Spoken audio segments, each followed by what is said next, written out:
Assalamu alaikum wa rahmatullahi wa barakatuh. Ауғанстанды кимдер башкарып атат? Ауғанстанда азыр талиптер башкарып атат. Талиптер булар студенттерден түзүлгөн кыймыл.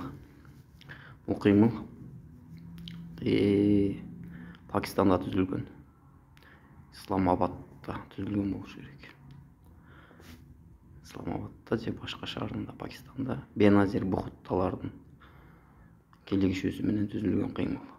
Башка мамлекетте түзүлгөн кыймыл келип, АКШнын чыгып кетиши менен башка мамлекетти басып алды. Ошого көп мамлекеттер Ауғанстандын азыр талип башкаруусун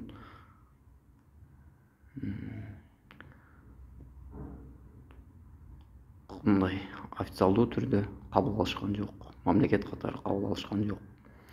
Бирок биздикилер алар менен жолугуп сүйлөшүштү. Эмне жөнүндө сүйлөшүштү? Алардан эмне сатып алуу мүмкүн? Түшүнүп болбойт да. Аларда наркотик куралдан башка эч нерсе сатылбайт деле болушу керек. Көрдүңүздөр да видеолорунда.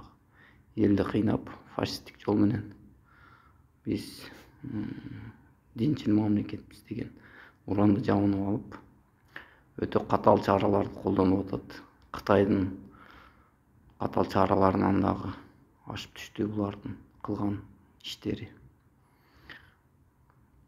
Ошол бул талиптер миң күчтүү болгону менен Өзбекстан аркылуу кире албайт. Өзбекстан алардын соккуларына, майда чүйдө соккуларына конкреттүү түрдө жооп берүүчү күчкө ээ.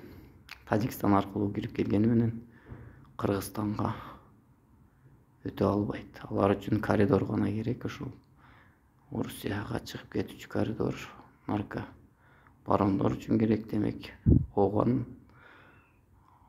апийимдерин чыгаруу үчүн бул коридорду талашып атат. Баткендеги окуялар дагы буга мисал.